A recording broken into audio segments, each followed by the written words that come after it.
பெஞ்சல் புயல் காரணமாக ஒரே வாரத்தில் செண்பகத்தோப்பு அணை இரண்டாவது முறை திறக்கப்பட்டுள்ளது. பெஞ்சல் புயல் கடந்த 30ஆம் தேதி கடந்த மாதம் 30ஆம் தேதி இரவு கரையை கண்டது. 1ஆம் தேதி அதிகாலை ஜவ்வாது மலையின் கனமழையால் செண்பகத்தோப்பு அணை திறக்கப்பட்டது. 3500 கன அடி திறக்கப்பட்டு 7 மதகுகளும் திறக்கப்பட்டது.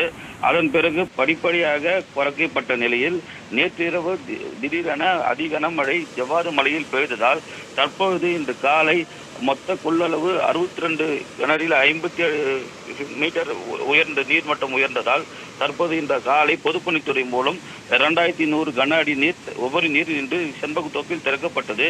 இதனால் வருவாய்த்துறை மற்றும் பொதுப்பணித்துறையினர் கரையோர மக்களுக்கு வெள்ள அபாய எச்சரிக்கை விடப்பட்டுள்ளது.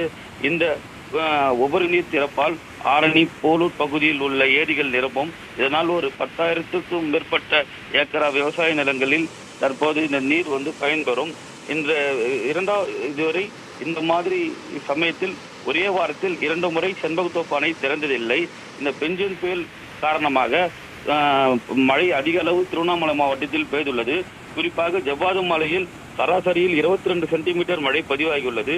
மழை ஓய்ந்து விட்டது என்று நினைத்த நிலையில் நேற்றிரவு கனமழை பெய்ததால் செண்பகத்தோப்பு அணை தற்போது 2வது முறை ஒரே வாரத்தில் திறக்கப்பட்டுள்ளது குறிப்பிடத்தக்கது.